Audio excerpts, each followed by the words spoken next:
friends! It is Friday, March 19th, and I want to do a garden tour. And last year when I did a March garden tour, I said, it's patient time. It's time to be patient. So almost all of my garden is planted, except tomatoes and peppers, but some tomatoes and peppers are planted. And it's cold right now, and it's going to be down to 37 tonight. So I want to show you what I've got going on with my tomatoes that are in the ground. Eek! I know. I'm always trying to test the limits, stretch the season, because here in Louisiana, when it gets 90 degrees and sun, those tomatoes are going to stop flowering. So there's just this window here, and I'm trying to find the best way to meet that window. So before we check out the garden, I want to tell you that we got some bamboo. We went just right up the road to some roadside bamboo and got some beautiful bamboo, and I built a bunch of stuff, but I'm not sure if I'm going to keep the teepee that I built, but I'll show you in fast motion like me building it and explain a little bit. I did dig holes for the teepee, and it's good sometimes to dig in your garden because you notice where the shallow spots are, where the deeper spots are. And what I figured out was that I wanted to make some straight posts as stake for tomatoes where the dirt was really nice and easy to work with. And then I put the teepee in the part where I had, like, you know, 2 inches of topsoil and then like gravelly, not so good soil. So I did also dig the teepee feet in, you know, a good foot down, but they're slanted sideways, but they're all self-support. So yeah, so I just did that like right away. I'm so manic in the garden. I'm like, we got bamboo, I'm building something right now.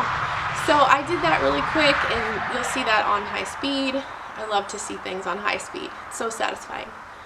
So let's go take a look around the garden and tell you what's coming for that. So let's go. All right, so I will try to keep this garden tour short but beautiful.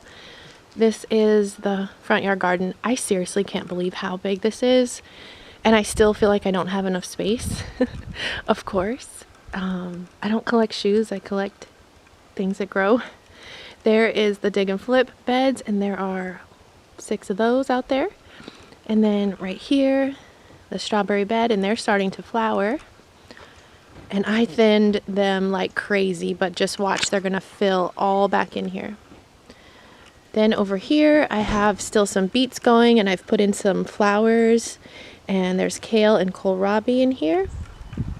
And then don't mind all our projects. Right here is just mint, chocolate mint and regular mint. So I'll probably throw some things in here, but the tomatoes did really good there as well. So I wanted to show you what I've got going on out here with the tomatoes. I've got them covered because we're gonna get cold tonight. Hello, Dixie. Hello, bye. And also what's going on over here. I can't believe how cold it is. It's so tricky here. Like, it'll be 70 degrees for a week, and then now it's gonna be very cold. So I forgot to bring my flowers in last night. My pansies and my thyme, they look like they're okay, but I'm gonna bring those in tonight. This is that beautiful, why can't I think of it?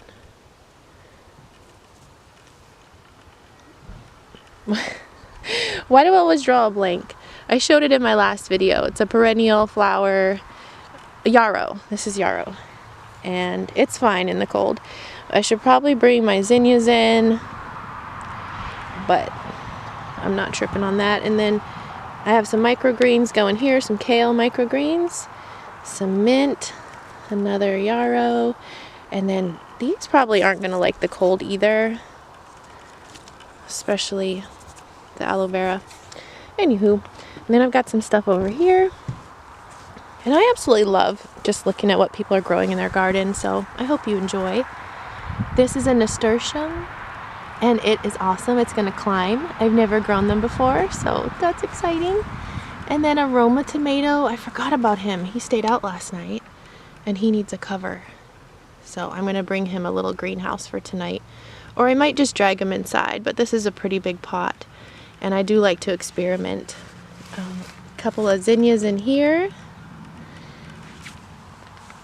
there's a potatoes in here because I threw some in and they stayed in through all the cold and came up. And there is a beet in here and these random garlics that were in my compost. So I threw out little pieces of garlic and they started growing. I put some Malabar spinach in that bucket. All right, look at that. I love the uniformity of this. My husband loves it too. So these are 3 beds of strawberries and carrots that I actually put in last fall and just figured they weren't doing anything, but here they are. There's a lot of them. And the strawberries, and then there's actually a yarrow right here too. What I think is so beautiful about gardening is when you start to recognize things by their seedlings and by their leaves. And I know what a carrot looks like when it pops up now. And there's so much more to learn, like you could just learn forever about that. Excuse me. So I need to weed a little bit in here. You can see the grass coming back, but you can also see the strawberries are just trying to spread, even though it's grass. And I do keep mulching around here to keep the grass from growing into there. This is really weedy.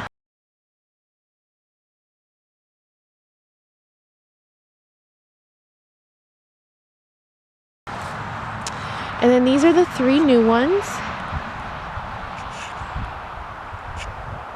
And we got a croquet set as well. We got Happy Gilmore over here. So in this row, my idea was to put sunflowers and have the black beans grow up the sunflowers. But I'm already getting black beans. I think that is a sunflower. So black beans, sunflower, black beans, sunflower. And this is a brand new bed, so it does need some more time, I think, to be ready to grow a really good crop. Which is why these tomatoes are a risk for me. But I have 1, 2, 3, 4, 5 tomatoes that made it. I think I had 1 or 2 that didn't make the transplant. But we'll just peek down in there. Hey, Mom. Yes, baby. You know what that bag of balls is? It's in the laundry room. Okay. And this is aroma. So I have them, I'll show you this one. That's how small I planted out my tomatoes. And I mean, that's been in the ground for 2 weeks now. I didn't show these in my last video. So I really am taking a risk, but I actually just saw Struggleville Acres and he's got his out too. So that was encouraging. I'll link his channel below. Really small channel. I love small channels. And I strive to stay a small channel, even if someday I'm by chance a big channel.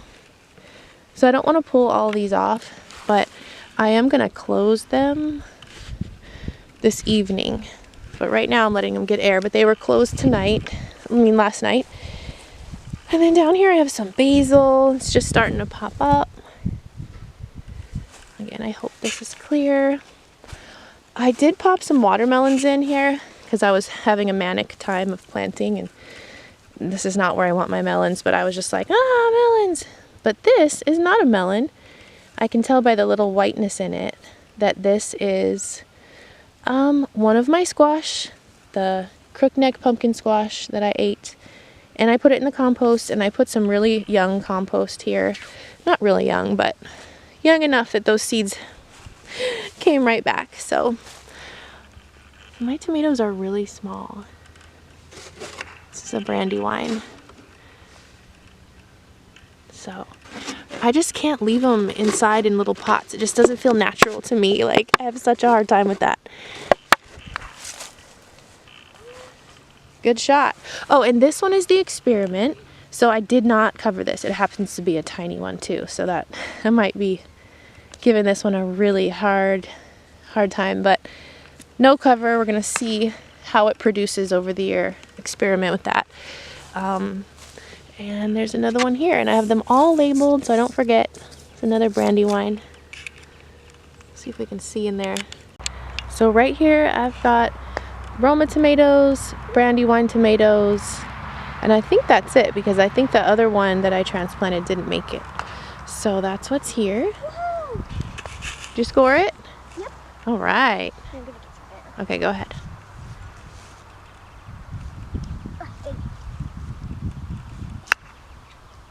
Keep trying, Happy Gilmore. All right, so here she is, almost the end of March. And there's not much to look at now, but that's why I said that this is patient time. I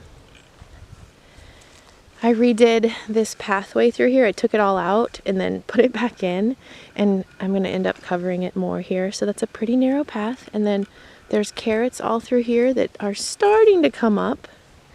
And then down towards the end I have kale starting to come up, and it's the big mama kale.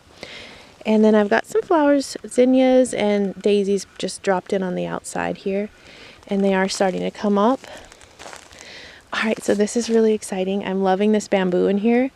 I weeded my beets. Awesome. Much better since I weeded them. And I like the little rows that I have going in here.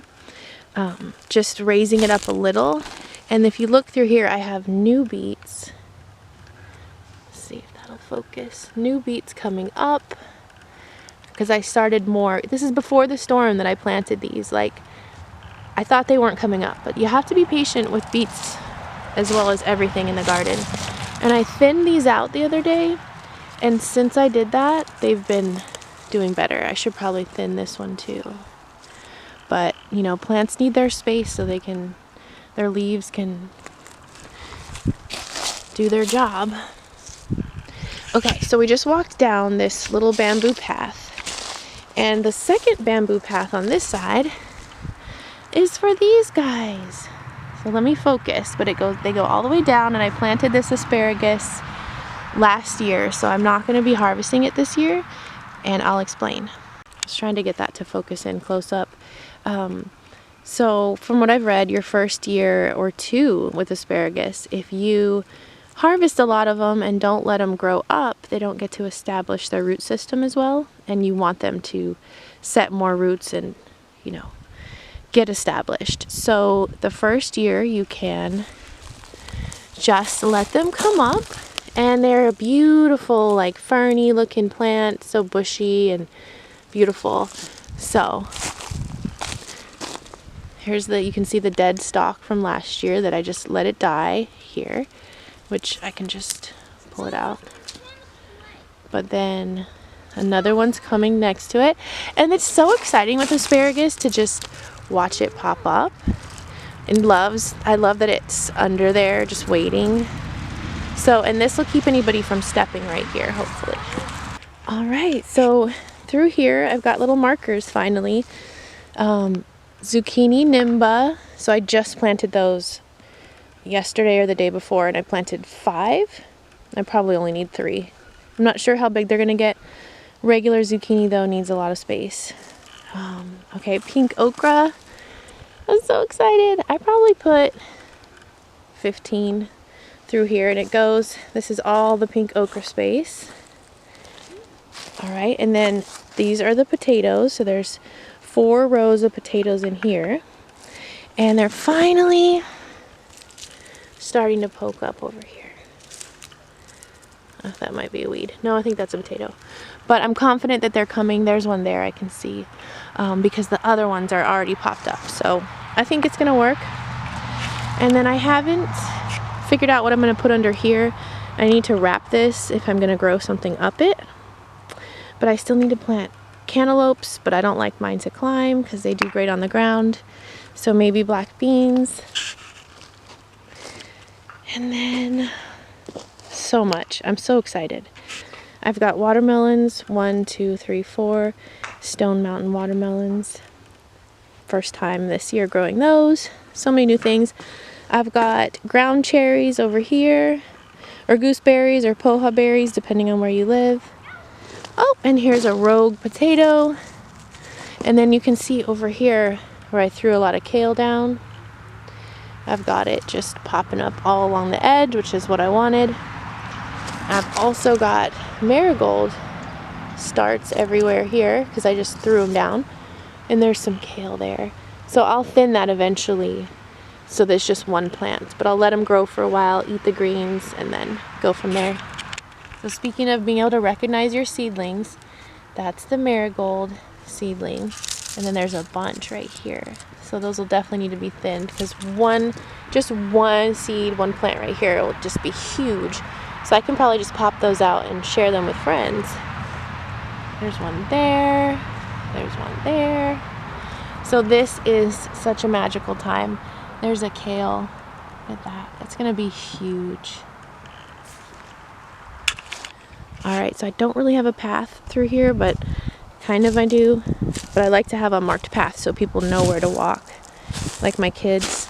This rose bush is trying to come back. I'm not letting you, I don't care. I don't care if you're pretty. I did open up this spot right here.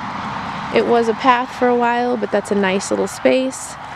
And then right here is where I'm gonna put tomatoes, because when I was digging these posts in, these huge, huge, tall bamboo sticks, pretty sturdy. Oh, there's water.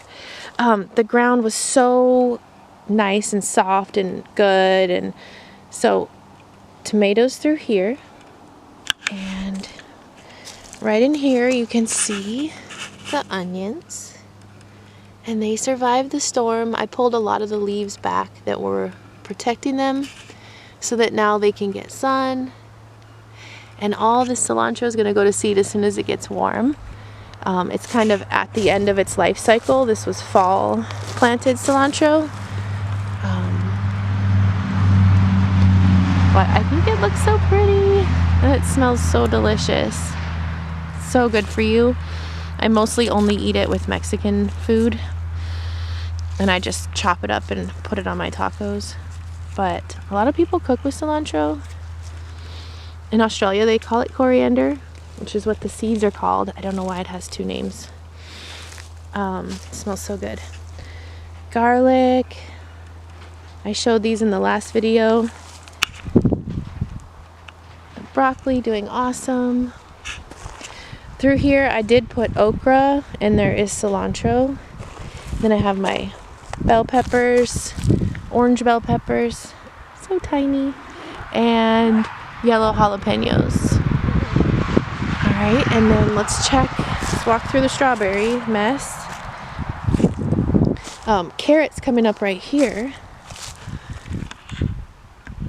So this is what the baby carrots look like. My dog's getting in the dog food.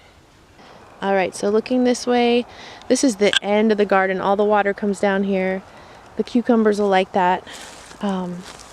Already got some popping up, but I'm worried. This one is definitely not a cucumber. This one is. So this is one of those rogue squash. Again, that white. I can see the white in there. Another neck pumpkin from the compost. So there's probably another one right here. And I'm gonna let one of them go and let it grow, but I only need one, like seriously, just one. That looks like a cucumber, but these, I'm not sure. These don't look like that. Yeah, it's coming right out of the compost. There's a big chunk of compost. So yeah, hazards of using compost, totally worth it. There's a random potato. So let's see, no cucumber there yet. And the water flow, you can see that from the raising up that I've done a little bit, the water just flows right through here. So walking up through here, this is lettuce that survived all winter. And I haven't been eating it. It's so beautiful. And then more cilantro that's just, coming to life now, even though it's been here all season. It loves cold. All right, and then the peas, oh my gosh, they're growing so fast. I love peas because of how fast they grow. Hey, sissy. So here are the peas, growing leaps and bounds. And I kind of helped this one this is a little bamboo, tiny branch, so I want more of those little tiny bamboo branches. Beautiful tree. That's a red bud, I believe. Big ant bed. I've been having some ant wars. And then through here I put green okra, and there are carrots coming up here. And then this is the potatoes, one of the rows of potatoes, and I'm going to be covering them, hilling them up soon, because they're fairly shallow planted potatoes. They're probably only this far under, so I want to make sure to hill up so that they can produce potatoes. I'm really excited to have more potatoes this year, and I've been adding to my hugel mound just the sticks I'm not using. And over here it's not covered. The rest of it I have it kind of covered with hay, but you can see the grass. We have to fix our mower. The battery died over the winter, but the grass is just crazy. It's crazy. Alright, so that's this garden, and I have more beets on the edge here too. Yes, I love beets. Shout out Schrute, Dwight Schrute. Love beets. And also there's ginger in there. I don't know how it's doing. You can kind of see it poking up here. It might not be buried enough, but it's just some random ginger that my husband dug up on a job site. Alright, so just to document I have some flowers in here, but not a lot. I see some little marigolds coming up. And here I have daisies, which they're actually doing okay. So they're handling the cooler temps. Oh my gosh, what a mess. But down here, what I did was I just scooted the pine straw to the side and I planted the seeds. So I see that they are growing. These are lupin. So this is also where I got poison ivy, and I saw the stick afterwards, the little piece. It's this. I think that was it. Yep. Ugh. So, lesson learned. I gotta stay out of the poison ivy. But look at this mess. I mean, this is why you have to super mulch, because you won't see your little tiny seedlings when spring comes, because it's just like weeds everywhere. So there's always something to be done, but I love it. Alright, so that pretty much wraps that up. I don't want to have too long of a video for you, but thank you for joining me in the garden today. I hope you have a wonderful weekend, and I'll see you in the next garden vlog. Bye!